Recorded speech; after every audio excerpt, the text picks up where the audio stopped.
Dinobots transform. Today we are looking at yet another custom. Don't worry, Belora is coming. I'm just having a break from super glue for a few days because I nearly buggered my hands up with it. Today we're looking at another custom transformer. It is Transformers Age of Extinction Leader Class GRIMLOCK. Now, I've done many mods to this guy in the past. He doesn't even fit on camera, he's so big. I have done a lot of paintwork. This is the main change I've done recently, is paintwork. I had previously modified the legs, so originally, if I just take this off, originally when you've got the figure, so just pull this off, this is all bionicle parts, so, you know, originally, it would have been like that.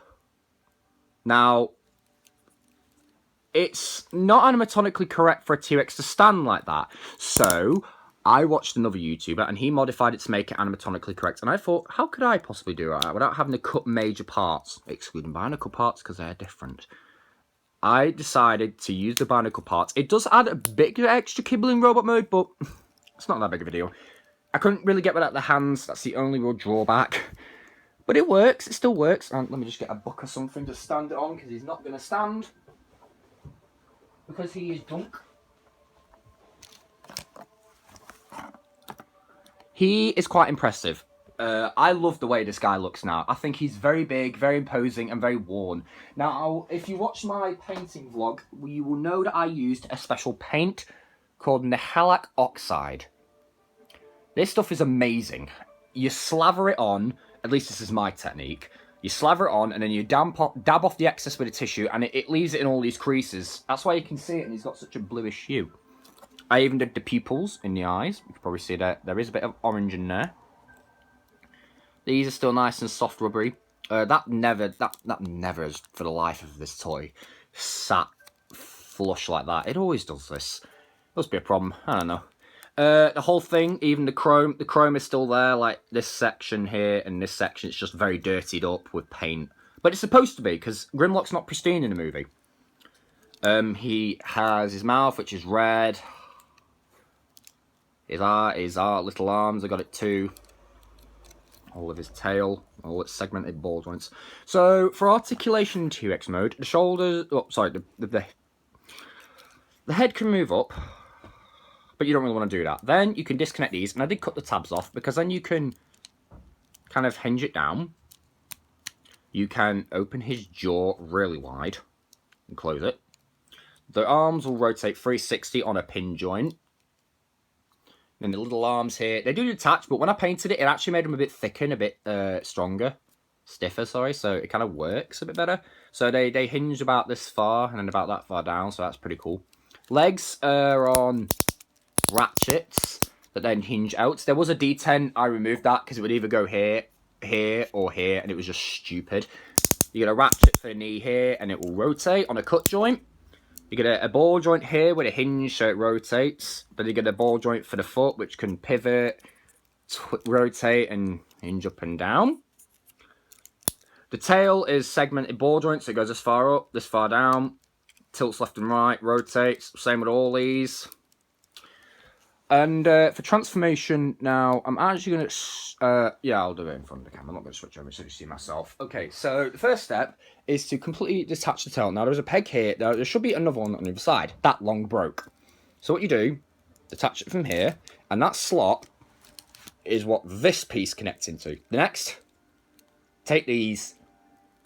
also the same thing happened there, it broke. So split this like that, paste that part to the side, take that ball joint, take this part, pop it off to the side, keep this all like this. So these are going to be some weapons. There's various weapon things you can do with those. So now we've got the main actual robot mode figure in Fold Up and T-Rex. First thing to do is line up these arms along the sides like that. Then what you do is you take the hands and you rotate them this way so that the thumbs are facing downward. Then bend them like that and just like that. Then rotate the arm, well, either way, it doesn't matter. Rotate the arms around. Then take these parts, fold them down, and kind of angle that like that, so it kind of just sits flush. Then hinge them down and hinge them up. Well, or hinge them up, then hinge them down, whichever way. So you get them like this. Next thing to do is take these parts of the feet and hinge them outward. Then take these spikes, rotate them out, but do for one side first. Then hinge this and flip it out like that. Repeat the same with the other. This is kind of like unfurling the legs here, as you can possibly see. Get these spikes out like that. Take the whole spine section and split it. Pull it out completely.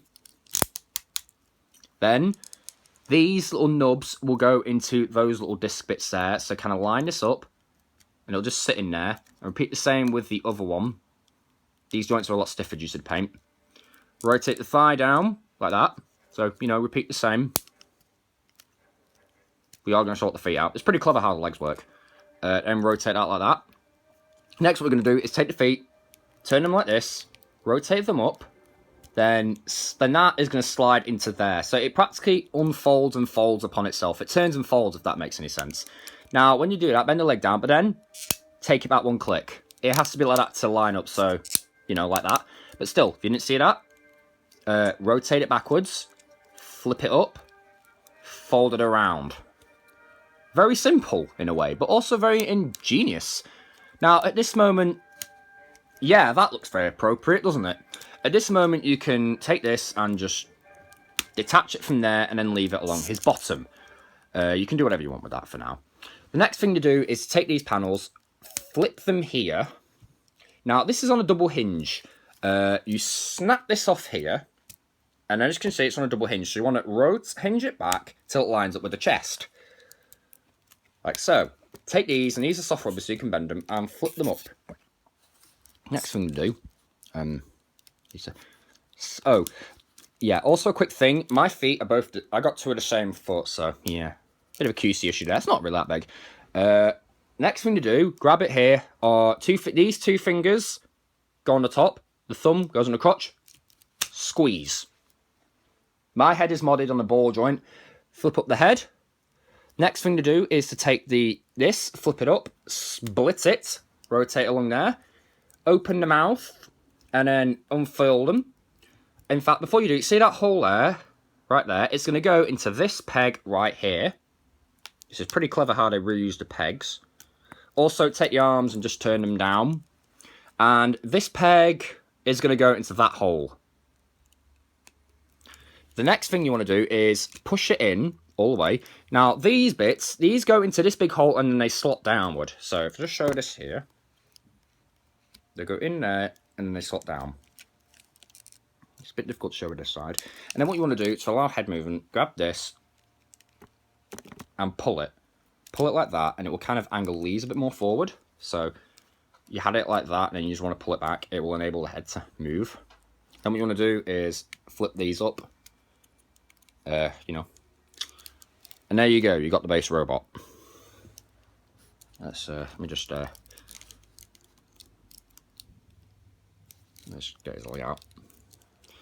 Let me just pop him on here and we'll take a close look at examining the robot.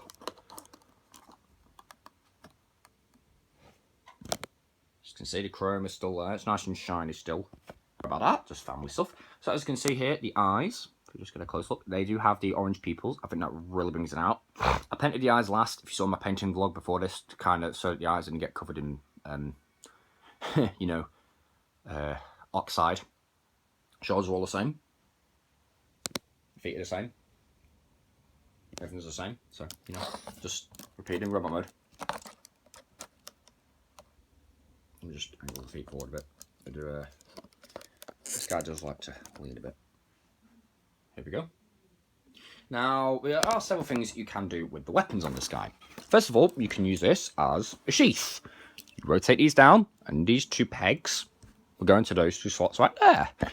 Just tap it in gently, don't force it in too much. Just push it in as much as it'll go, and it'll kind of sit along the back like that. Now, what you can do is this can act like a sword,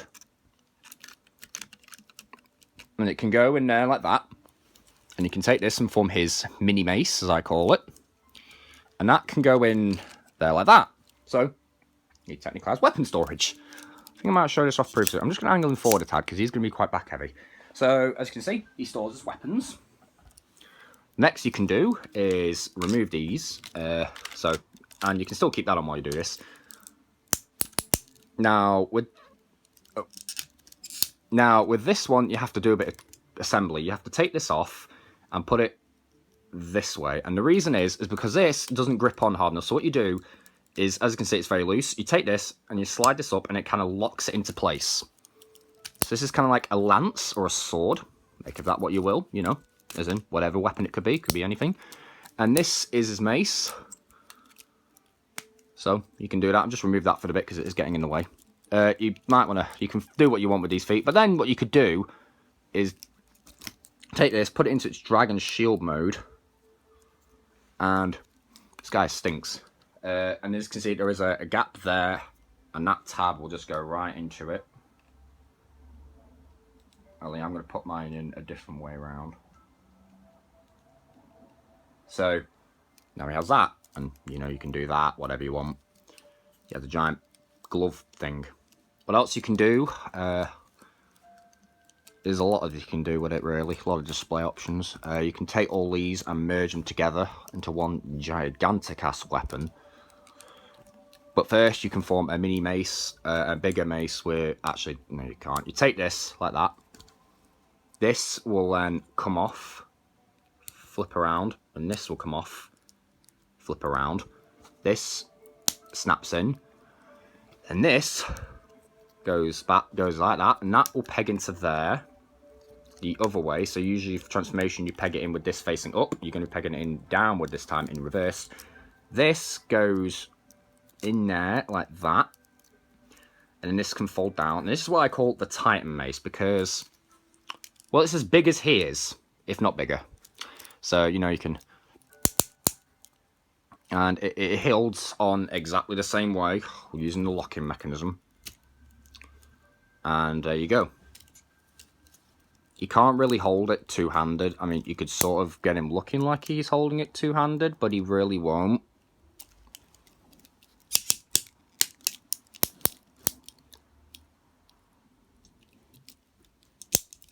It's just the way it is, but, I mean, you can sort of get him... You could sort of probably get him gripping that part and then have him looking like he's holding it two-handed. Or you could have him hold it up in the air, high and mighty. Oh, that's come loose.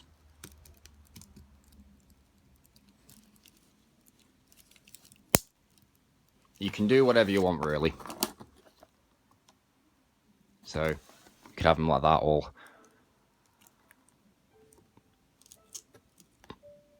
high and mighty with the thing. Which I think is a pretty cool look. So yeah, that's some of the few things we can do. But again, the tail forms a giant mace. That's what I do with it. I usually like to display it as a giant mace. So sometimes I'll probably display it with as this smaller weapons, just because it's easier. As that big mace weighs him down a lot. It is quite heavy. It doesn't look it, but for the figure, it's pretty heavy. Because the figure has ratchet joints, the arms will probably flop all over the place. Still. Sorry, I'm not well at the moment. I hope you enjoyed this video.